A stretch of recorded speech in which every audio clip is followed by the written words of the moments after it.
Attention, jeune talent à suivre. En 2017, Victor Pouchet nous avait déjà enthousiasmé avec son premier roman « Pourquoi les oiseaux meurent ?», une sorte de conte initiatique aux sources de l'enfance. Depuis, Victor Pouchet a aussi montré qu'il avait le talent d'écrire pour les plus jeunes. À l'École des loisirs, il a publié « Lancelot du lac » et « Le Tsarevitch au pied rapide », deux jolis romans jeunesse sur la différence et l'aptitude à vivre avec les autres. Aux éditions Finitude, voici le nouveau livre de Victor Pouchet, Autoportrait en chevreuil.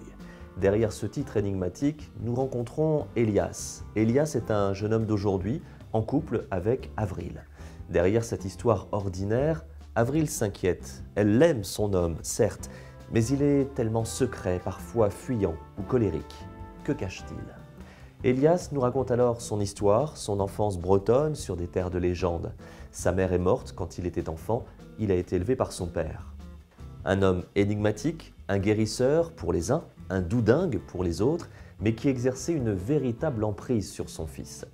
Construit en 3 parties, avec le regard d'Elias, celui d'Avril et celui du père, ce roman, librement inspiré des contes d'autrefois, nous parle de l'enfance abîmée, de ce que l'on enfouit dans nos jeunes années au plus profond de nous-mêmes et qui rejaillit à l'âge adulte, au risque de nous faire trébucher.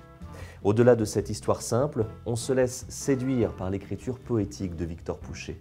On est sensible à la bienveillance que l'auteur exprime pour ses personnages, à l'ambiance fantasmée dans laquelle ils évoluent. Tel un chevreuil apeuré qui devra trouver sa voie, Elias parviendra-t-il à s'affranchir de l'emprise paternelle ? Un roman court dont l'histoire nous touche et nous émeut sans grandiloquence ni pathos, avec des mots pleins de subtilité et de simplicité. Bienvenue dans un monde où l'on partage le plaisir des choses douces. C'est le monde de Victor Pouchet. Autoportrait en chevreuil, son nouveau roman, est publié aux éditions Finitude.